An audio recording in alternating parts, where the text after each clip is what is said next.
20 years ago, I was running a small snowboard shop in my hometown that nearly left me bankrupt. Today, I'm the co-founder of a bootstrapped, profitable SaaS company that does podcast hosting called Transistor.fm. And I thought in this video, I would just give you a brief history on how I got here.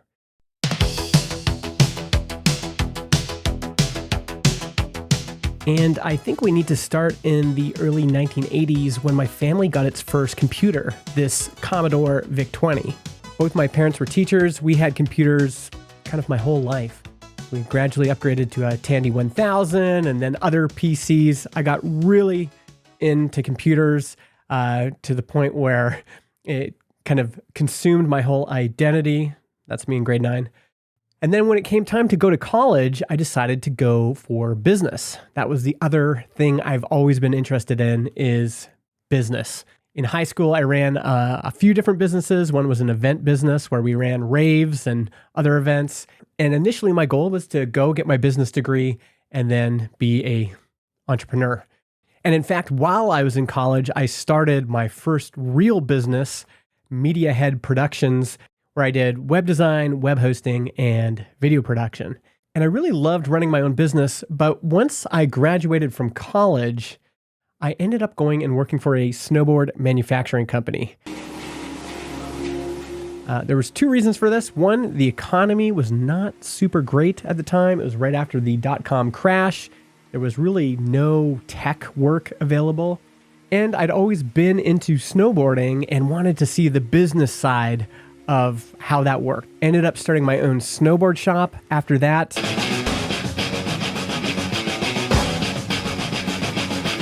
That did not end well. Ended up in quite a bit of debt. Realized that retail is probably one of the hardest businesses you can start. And then I went and worked for a nonprofit until I was about 28 years old. And at that point, I got my first job in the software industry. Worked for a company called My Mailout, which was an email newsletter company that competed with MailChimp. And I basically started right at the bottom doing customer support, answering phones, answering emails, and worked my way up to product manager there. And just had an incredible learning experience at that company. Another important note from this time is in 2012, I started a podcast called Product People. It was an interview show where we interviewed people like Jason Fried, Patio 11, Jason Cohen. And this will become important for the future. You'll see in a second. Around 2014, I switched to another startup called Sprintly that did project management. Based on my experience at Sprintly and at My Mailout, I wrote a book in 2015 called Marketing for Developers. And it was that book that allowed me to launch myself as an independent entrepreneur again. And I did that from 2016 to 2018, just worked as an independent entrepreneur, releasing different digital products, books, and courses, doing some consulting, trying different SaaS ideas along the way. And then in 2017, at the end of 2017, I was talking with my friend John Buda, and he was saying he was thinking about building a podcast hosting tool that they would use at his work, Cards Against Humanity, for a podcast they were launching. And John and I had met in 2014. We had worked together on a few different projects, and I'd been watching the podcast category for a long time. I started listening in the 2000s, started my own podcast in 2012, and I just watched podcasting kind of emerge into the public consciousness. And I could feel that this was a crucial time for podcasting. In terms of public awareness, more people than ever knew what a podcast was. They were listening to Serial. There were some hits out there. And also, there hadn't been a new podcast hosting provider in a while.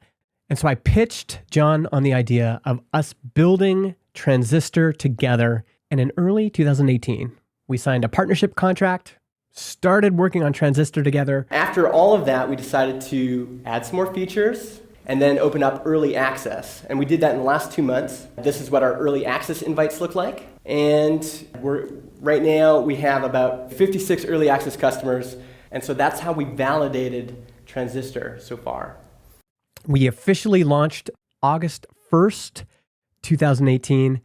And by the next year, August 2019, John and I were both working full-time at Transistor. Today, Transistor has nearly 30,000 podcasts on the platform. We have 6 people on the team. We are doing millions of dollars in recurring revenue. We are a calm company. We have lots of margin built in to the company. We think the company is there to serve the team, to make our lives better, and that the product is there to serve customers, to make their lives better. I'm passionate about all of these topics: bootstrapping, marketing, calm companies, building products people want, jobs to be done. And I'm going to be talking about that here on this channel. Often we'll be focusing on marketing because I think that's for a lot of people the hard part about building a product.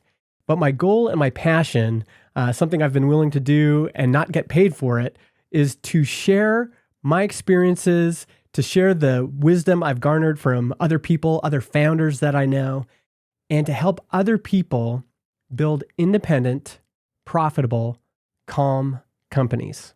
And I know a lot of you have that dream as well. So if you're interested in that, subscribe to the channel, and I want to hear your questions, your comments, the things you might not agree with that I'm talking about. I want to create a respectful conversation around how can we encourage more people to build profitable, calm companies. So that's it. If that interests you, you can get started by leaving a comment below and introducing yourself and telling me why you're here. What are you interested in hearing about? Thanks.